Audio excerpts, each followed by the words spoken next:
الله naxariistay in ka badan 70 qof ayaa lagu soo waramaya in ay ku dhinteen qarax subaxnimadii hore ee shalay ka dhacay magaalada Muqdisho ee caasimadda Soomaaliya. sidoo kale dad gaaraya ilaa 90 qof ayaa la soo sheegaya in ay ku dhaawacmeen qaraxaasi oo ahaa midkii ugu cuslaa ee waayadan ka dhacay magaaladaasi.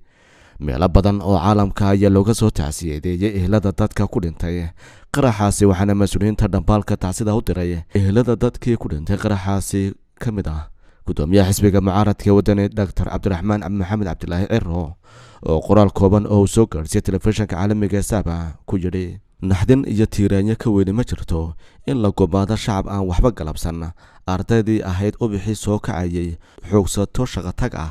runtii waxa aan si weyn u tacsiyeynaya eheladii dadkii ku dhintay iyo kuwii ku dhaawacmay qaraxii bahalnimada iyo isbiidaaminta ahaa ee shalay ka dhacay magaalada Muqdisho. ilaahay inta dhimatay naxariistii jannaha ka waraabiyo, inta ku dhaawacantayna caafimaad degdeg ah ka siiyo.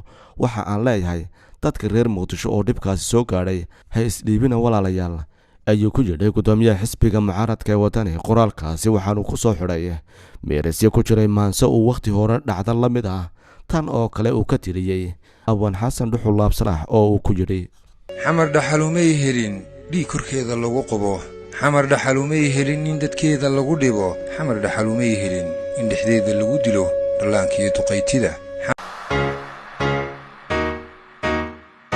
ma ogtahay in tiifiyada Soomaalidu ay u wareegeen satellite cusub oo gaaraya in ka badan intii uu gaarayay satellite-kii hore. qaaradaha laga daawanayo waxaa ka mid ah Afrika, Asia, qaybo ka mid ah Europe iyo dunida inteeda kale oo looga daawanayo nidaamka IPTV. haddii aad joogto Afrika, waxaad ku heli kartaa si fudud hoos u yara dhig diishkaaga xubinta suulka in la kadib kubaad frequency-ga ku soo baxa adiga oon jihana u weecweecin diishka. kubaad frequency-ga si aad u hesho dhammaan channeladaas. mahadsanidin. adeega cusub ee shirkadda Dahabshiil iyo eDahab, casriyeynta hanaanka cusub ee xawilaadda Dahabshiil. haddaba macmil, adeegan cusub ee casriga ahi waxa uu ku sahlayaa in adigoo jooga gurigaaga ama goobtaada shaqo aad lacag ugu xawishid asxaabtaada iyo ehelkaaga jooga daafaha dunida.